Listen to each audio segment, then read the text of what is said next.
क्या नकीबुल्लाह महसूद और बख्तावर भुट्टो का कोई अफेयर था? मारूफ सहाफियों और अमरीकी ब्लॉगर ने इस अफेयर की तस्दीक क्यों की थी और इसकी बुनियाद में कौन से ठोस शवाहिद हैं? राव अनवार ने नकीबुल्लाह का कत्ल कैसे किया और क्या राव अनवार आसिफ जरदारी का कराए का कातिल था? और 95,000 रुपए तनख्वाह लेने वाला राव अनवार उसकी दुबई में अरबों की जायदादें कैसे बन गई? नाज़रीन, इस डॉक्यूमेंट्री में आपको न सिर्फ इन सब सवालों के जवाब मिलेंगे बल्कि आप जान सकेंगे कि कैसे इनकाउंटर के नाम पर कराची में खून की होली खेली जाती रही और सियासी मुखालिफिन को मनो मट्टी तले उतारा जाता रहा। आप देख रहे हैं आपका अपना चैनल जाविया और मैं हूं आपका मेज़बान गालिब सुल्तान। मजीद आगे बढ़ने से पहले हमारा चैनल जाविया सब्सक्राइब कर लें और साथ बने बेल आइकन पर भी ज़रूर क्लिक कीजिएगा ताकि हमारी आने वाली हर वीडियो आप तक बर वक्त पहुंचती रहे। नाज़रीन, पाकिस्तान में मुकीम अमरीकी ब्लॉगर सिंथिया रिची ने दावा किया था कि नकीबुल्लाह महसूद और आसिफ अली जरदारी की बड़ी बेटी का आपस में मुआशका चल रहा है। उससे पहले पाकिस्तान के मारूफ सहाफ़ी जमील फारूकी ने भी एक कॉलम में कुछ ऐसा ही दावा किया था।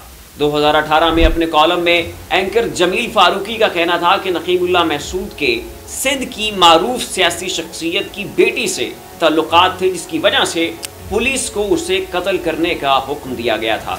जमील फारूकी ने दावा किया कि मॉडल जैसा दिखने वाला नकीबुल्लाह महसूद एक अहम सियासी रहनुमा की बेटी से इश्क कर बैठा था, जबकि लड़की भी उस पर फिदा थी। नकीबुल्लाह महसूद और वो लड़की दोनों मॉडलिंग में दिलचस्पी रखते थे। जिक्र करते हुए जमील फारूकी का कहना था कि दोनों के माबैन एक खुफिया कॉल भी हुई थी जिसमें कहा गया था कि दोनों जल्द शादी कर लेंगे। इस हवाले से नकीबुल्लाह महसूद का कहना था कि मुझे तुम्हारे घर वालों की तरफ से डर लग रहा है।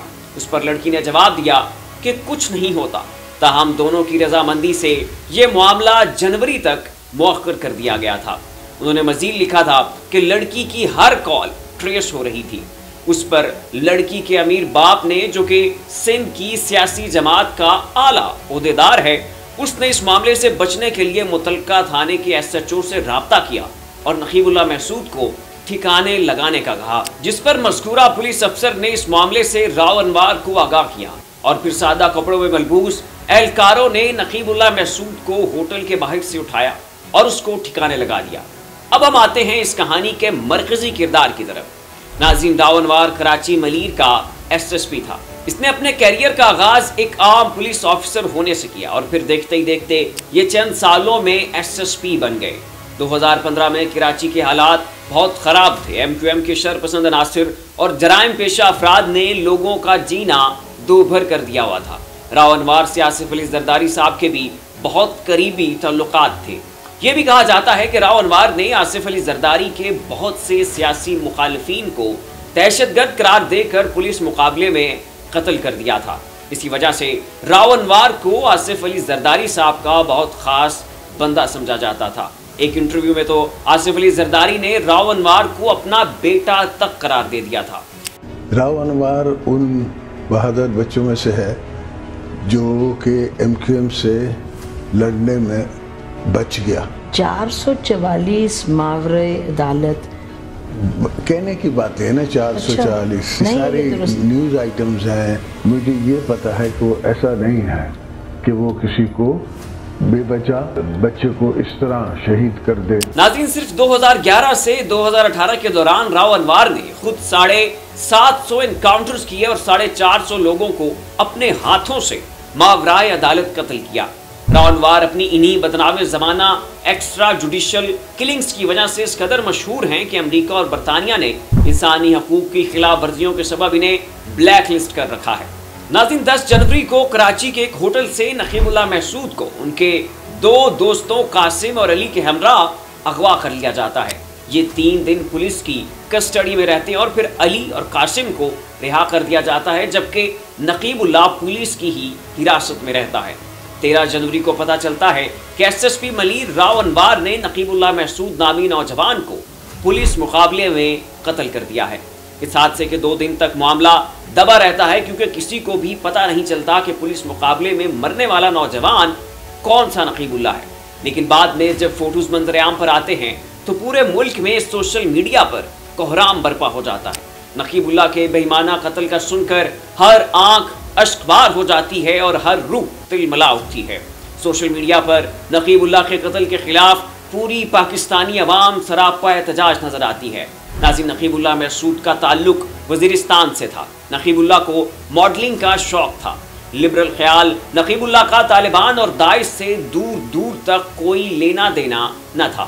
राव अनवार ने इस मामले को दहशतगर्दी के खाते में डालने की कोशिश की और कहा कि नकीबुल्लाह का ताल्लुक दाइश से था, जिस पर कराची में मुजाहिरे फूट पड़े।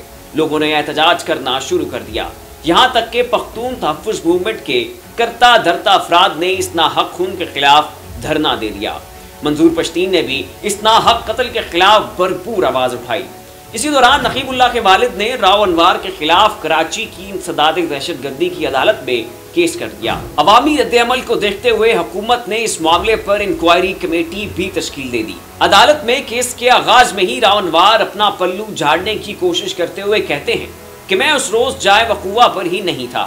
लेकिन इंक्वायरी कमेटी के सरबराह SSP डॉक्टर रिजवान बताते हैं कि राव अनवार की फोन कॉल्स और जियो फेंसिंग से पता चला है कि ना सिर्फ ये कत्ल राव अनवार के कहने पर हुआ, बल्कि उस रोज राव अनवार जाए वकूआ पर भी मौजूद थे। 17 जनवरी को एडिशनल IG सनाउल्लाह अब्बासी अदालत को बताते हैं कि हमारी तहकीकात से साबित हुआ है कि यह झूठा पुलिस मुकाबला था। कोई लड़ाई झगड़ा नहीं हुआ, बल्कि नौजवान को पुलिस की हिरासत में मारा गया है। इसी दौरान सुप्रीम कोर्ट भी मामले का सो मोटो नोटिस ले लेती है। दूसरी जानिब राव अनवार को अदालत में बगैर हथकड़ियों के पूरे प्रोटोकॉल के साथ पेश किया जाता है, जैसे वो कोई मुल्जिम ना हुआ बल्कि बादशाह हुआ। तब अदालती कार्रवाई को देखकर लगता है कि जजेस नकीबुल्लाह को इंसाफ नहीं देंगे और राव अनवार को हर सूरत बचा लिया जाएगा। इसी दौरान अचानक खबर आती है कि राव अनवार रूपोश हो गया है। मामला मजीद शिद्दत इख्तियार कर जाता है। दूसरी तरफ मुजाहिरे भी बढ़ते चले जाते हैं। रियासत के ऊपर इंसाफ दिलाने के लिए दबाव बढ़ जाता है। अदालतें हुक्म जारी करती हैं कि राव अनवार सरेंडर कर दे तो उसे गिरफ्तार नहीं किया जाएगा। बतौर एक्यूज्ड उसे हर तरह का प्रोटोकॉल दिया जाएगा। ये यकीन दहानी मिलते ही राव अनवार खुद को अदालत में पेश करते हैं। अदालत बड़े इज्जत व एहतराम और प्रोटोकॉल के साथ राव अनवार को हाउस अरेस्ट कर देती है। दूसरी जानिब अदालत नकीबुल्लाह के दहशतगर्द होने या ना होने पर अदालती फैसला सुनाती है कि नकीबुल्लाह दहशतगर्द नहीं था। वो एक लिबरल इंसान था जिसे महज मॉडलिंग का शौक था, जो हर वक्त झरनों, आबशारों और पहाड़ों में अपनी वीडियोस बनाने का शौकीन था। अब अदालत में तहकीकाती कमेटी ये साबित कर चुकी थी कि राव अनवार इस कत्ल का जिम्मेदार है। ये 13 जनवरी को जाए वकूआ पर मौजूद था और ये एक फेक इनकाउंटर था। दूसरी जानिब अदालत ने यह हुक्म भी सुना दिया था कि नकीबुल्लाह ना तो दहशतगर्द था और ना ही उसका किसी दहशतगर्द जमात से कोई राब्ता था। नाज़रीन, तमाम तर फाइंडिंग्स के बावजूद राव अनवार को उसके बाकी साथियों के हमरा इस केस में बाइज्जत तौर पर बरी कर दिया जाता है। डॉन न्यूज के मुताबिक राव अनवार की तनख्वाह 95,000 रुपए से ज्यादा नहीं थी, लेकिन दुबई लीक्स के मुताबिक राव अनवार की दुबई में अरबों की जायदादें हैं, जो कि उनकी अहलिया समीना अनवार और उनके बच्चों के नाम पर हैं। दुबई लीक्स के मुताबिक 2021 में समीना अनवार ने दुबई हिल्स स्टेट में $5 लाख का 5 रूम्स का एक अपार्टमेंट खरीदा। यह अपार्टमेंट बाद में रेंट पर चढ़ा दिया गया और इससे बहाना $45,000 रेंट कमाया जाता रहा। 2018 में अनवार फैमिली ने दुबई में $2,14,000 की एक और प्रॉपर्टी खरीदी। 2021 में $1.50 मिलियन का एक रिहायशी अपार्टमेंट खरीदा गया और 2023 में राव अनवार ने $7 मिलियन का हदीक शेख मोहम्मद राशिद जैसे पोश एरिया में एक विला खरीदा। 2022 में अनवार फैमिली की तरफ से फिर से $4,08,000 का एक अपार्टमेंट खरीदा गया। राव अनवार ने गुज़श्ता 4 सालों में दुबई के 74 चक्कर लगाए। पाकिस्तान में 95,000 रुपए तनख्वाह पर काम करने वाला राव अनवार इस वक्त सिर्फ दुबई में 2 अरब 63 करोड़ और 12 लाख रुपए की जायदाद का मालिक है। पाकिस्तान में जो बैंक बैलेंस और जायदादें हैं वो इससे अलग हैं। यहाँ सवाल यह जन्म लेता है कि इतने करप्ट तरीन इंसान को आसिफ जरदारी की पुष्ट पनाही क्यों हासिल थी? आसिफ जरदारी क्यों इन्हें अपना बेटा कहते हैं? सहाफ़ी जमील फारूकी और अमरीकी ब्लॉगर सिंथिया रिची ने बख्तावर और नकीबुल्लाह के अफेयर की तस्दीक क्यों की? नकीब 3 दिन पुलिस की हिरासत में था। पुलिस बहुत अच्छी तरह से जानती थी कि यह दहशतगर्द नहीं है, तो फिर क्यों उसके बाकी 2 साथियों को छोड़कर अकेले नकीब को झूठे पुलिस मुकाबले में कत्ल कर दिया गया। अदालत में नकीबुल्लाह की बेगुनाही और राव अनवार का जुर्म साबित होने के बावजूद क्यों राव अनवार को पाबंदे सलासल नहीं किया गया? और आखिरी सवाल ये कि 1 लाख रुपए तनख्वाह वाले राव अनवार के दुबई में अरबों के असासे कैसे बन गए? किसी सियासी शख्सियत के सियासी मफाद का तहफ़्फ़ुज़, सैकड़ों नाहक कत्ल, सियासी मुखालफिन को रास्ते से हटाना, कहीं राव अनवार की जायदादें इन सब कुर्बानियों का समर तो नहीं है? नाज़रीन, ये वो सवाल हैं जिनका जवाब आप इस डॉक्यूमेंट्री में कोट होने वाले हक़ाइक़ से खुद अखज़ कर लें। अगर आपको हमारी ये डॉक्यूमेंट्री पसंद आई है तो हमारा चैनल ज़ाविया सब्सक्राइब कर लें। शुक्रिया।